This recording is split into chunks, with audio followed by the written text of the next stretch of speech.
안녕하세요. 저는 중앙장애아동 발달장애인 지원센터에서 일하고 있는 명노현 변호사라고 합니다. 오늘은 여러분과 함께 명의도용 범죄에 대해 이야기 나눠보려고 합니다. 단어의 뜻부터 설명을 드리겠습니다.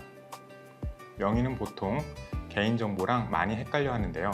개인정보는 나의 주소, 전화번호, 사진, 학교, 직장, 은행 계좌번호처럼 나에 대한 단순한 정보를 말하는 거고요.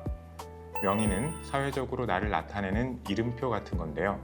주민등록증, 운전면허증 등 신분증에 적힌 이름과 주민등록번호가 대표적인 예입니다. 아직 주민등록증이 안 나온 학생들은 복지카드나 여권, 주민등록 등본 등에서 확인할 수 있습니다. 또 은행 계좌번호와 연결된 이름이나 서명, 중요한 계약이나 약속을 할 때 쓰는 인감도장 같은 것도 본인임을 증명할 수 있기 때문에 명의에 해당됩니다.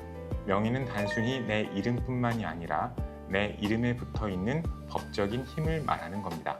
그래서 내 명의는 절대 누군가에게 빌려줘서도 안 되고 잃어버려서도 안 됩니다. 누군가가 내 명의를 가지고 돈을 빌리거나 휴대전화를 만들어 물건을 살 수도 있기 때문입니다. 이렇게 누군가의 개인정보를 그 사람의 허락 없이 몰래 사용하여 여러 가지 서비스나 계약을 체결하는 것을 명의도용이라고 하는데요. 그래서 이번에 제가 명의도용 범죄를 예방할 수 있는 방법과 혹시라도 피해를 당했을 때 어떻게 대처해야 하는지 가르쳐 드리고자 합니다.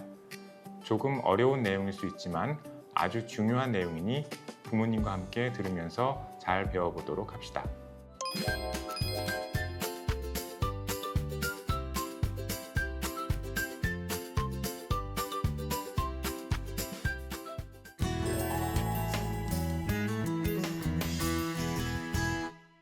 때로는 가족, 친구 등 주변 사람들에 의해 피해가 발생하는 경우도 많습니다.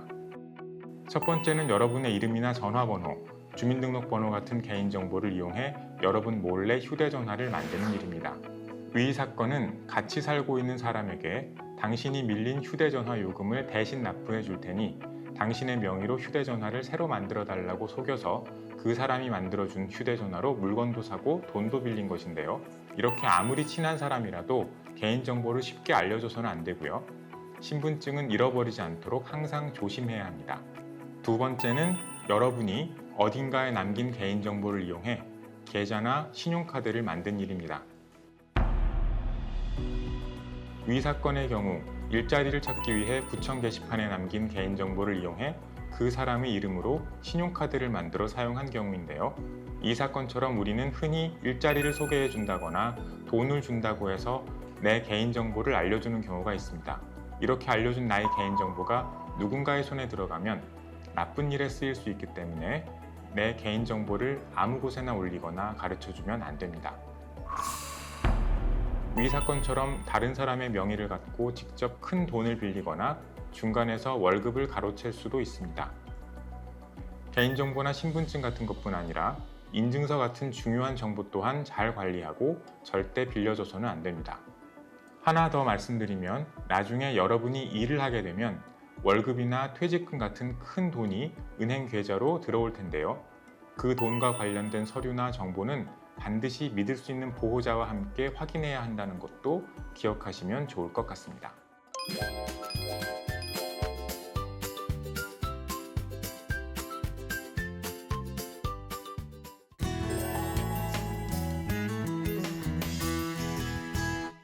첫 번째, 내 명의로 가입된 휴대전화가 있는지 확인을 하는 건데요. 한국정보통신진흥협회라는 곳에서 제공하는 명의도용 방지 서비스라는 것이 있습니다. 명의도용 방지 서비스는 내 명의로 만들어진 휴대전화나 통신 서비스를 알려주는 알림 서비스인데요. 누군가 내 이름으로 휴대전화나 인터넷 등 통신 서비스를 몰래 신청했거나 명의를 바꾸려고 할 때 문자 메시지나 우편으로 나에게 알려주는 것입니다. 내가 아닌 누군가가 내 이름으로 휴대전화를 만드는 것도 사전에 차단할 수 있는 서비스도 있습니다. 확인하는 방법도 설명해 드리겠습니다. 여러분 혼자서 할 수 없다면 부모님이나 믿을 수 있는 어른과 함께 따라할 수 있습니다. 먼저 검색창에 M세이퍼를 입력합니다. 홈페이지 첫 화면에 명의도용 방지 서비스나 본인 확인, 실명 인증 메뉴를 누릅니다.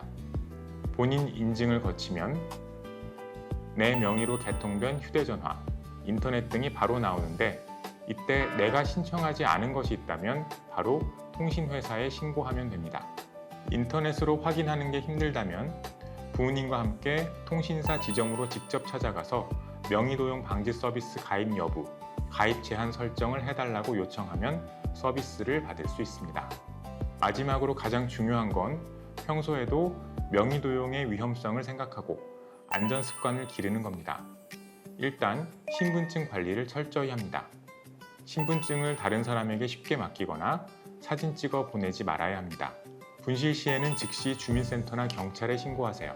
그리고 우리 친구들의 경우 체크카드를 많이 사용하는데요.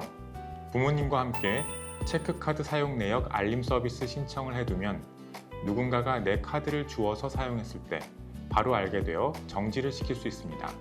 휴대전화나 카드 비밀번호는 보호자와만 공유하고요. 모르는 사람이나 게임을 하다 만난 친구가 명의를 빌려달라고 하면 절대로 빌려주어선 안 됩니다.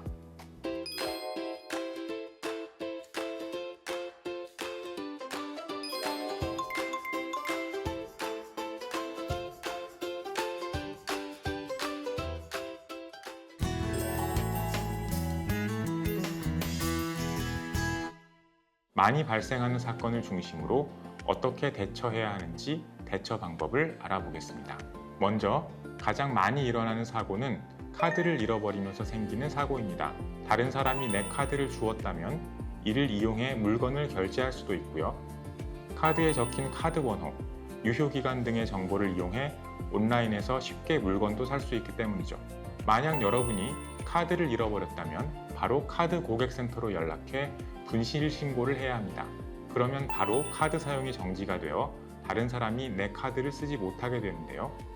카드 분실 도난 신고는 365일 24시간 언제든지 가능하니까 카드를 잃어버렸다면 바로 신고해서 피해를 입지 않도록 해야 합니다. 누군가가 여러분의 이름으로 휴대전화를 가입한 것 같다면 여러분이 사용하고 있는 휴대전화의 통신사에 연락하여 내 이름으로 가입된 것이 있는지 확인해야 합니다. 만약 내가 가입하지 않은 통신 서비스에 대해 내지 않은 요금이 있다거나 신용불량자가 될 예정이다 라는 식의 안내를 받았다면 바로 해당 통신사의 고객센터나 지점으로 문의하여 명의도용 신고서라는 것을 제출해야 하는데요. 본인의 신분증 확인 및 서명 등이 필요하기 때문에 가까운 통신사 지점을 찾아가 본인이 직접 신고서를 작성해야 합니다.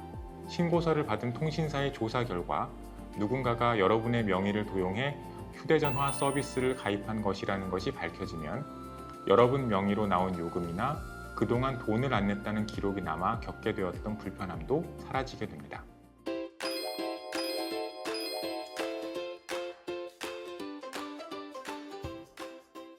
여러분의 동의 없이 여러분의 명의로 신용카드를 발급하거나 돈을 빌릴 수 있어 이를 예방하기 위한 제도인데요.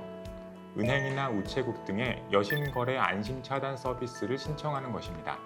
여신이란 은행이 고객을 믿고 돈을 빌려주거나 신용카드로 돈을 쓸 수 있게 하는 것인데요. 여신거래 안심차단 서비스는 누군가 내 동의 없이 대출을 신청했다거나 신용카드를 발급했을 경우 이를 쓰지 못하도록 해 피해를 예방하는 제도입니다.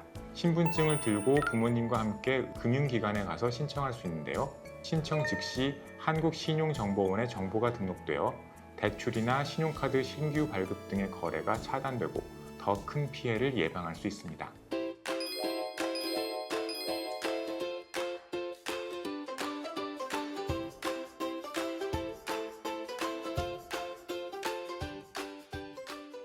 명의도용 피해가 확인되면 경찰서에 고소 또는 고발을 할 수 있는데요. 명의도용은 사문서 위조, 사기 등의 범죄에 해당합니다.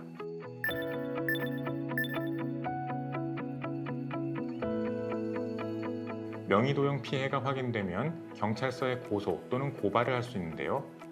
피해자나 보호자가 직접 신고하기 어려운 경우에는 발달장애인 지원센터 또는 장애인 권익공호기관에 가서 도움을 청하면 수사와 재판 등에 있어서 도움을 받을 수 있습니다. 법적인 절차뿐만 아니라 피해 발생 이후의 복지 서비스까지 받을 수 있습니다.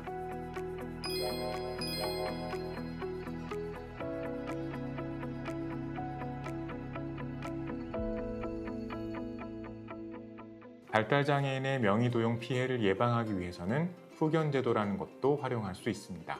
후견제도는 법원에서 여러분의 재산권 및 신상을 보호하기 위해 법적으로 도와주는 사람을 선임하는 겁니다. 의사결정 능력이 전혀 없는 중증 발달장애인을 도와주는 성년 후견인과 법원이 정한 특정 행위에 관한 일을 도와주는 한정 후견인의 경우에는 누군가가 여러분의 동의 없이 명의를 도용해 계약을 체결하는 것을 감시하고 취소할 수 있도록 도와줄 수 있습니다. 어떤 후견 제도를 사용할지는 장애의 상태, 피해 규모 등을 고려하여 선택할 수 있는데요. 후견 제도에 관해 궁금한 것이 있다면 주민센터, 발달장애인 지원센터, 가정법원, 대한법률구조공단으로 문의를 하면 도움을 받을 수 있습니다.